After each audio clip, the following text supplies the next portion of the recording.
शिवाला music present DJ Rehan बाबू रेहान बाबू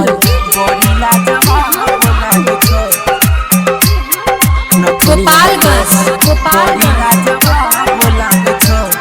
मां कहला रिकॉर्डिंग स्टूडियो किसान चौक सुपौल। गोरी नथुनिया तोहर बड़ी लाजवाब लागे छो, लाजवाब लागे छो, लाजवाब लागे छो।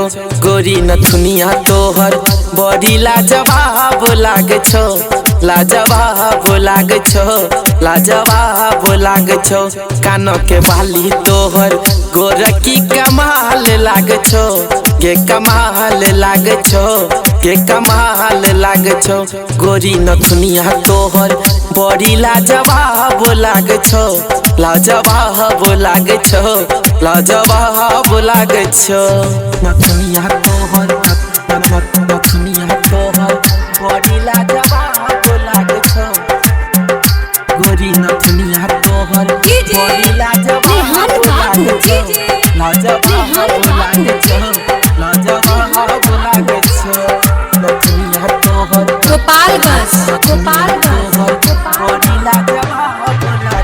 सोना के माटी से तोर देहिया गढ़ल छो, चंदा के जेना तोहर रूप सजल छो।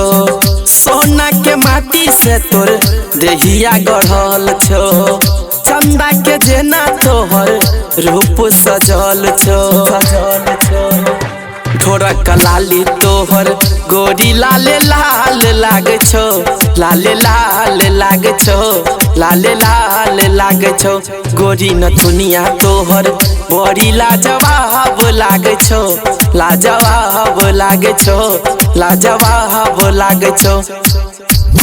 गोरी नथुनिया तोहर नथुनिया तोहर बड़ी लाजवाब लागे छो।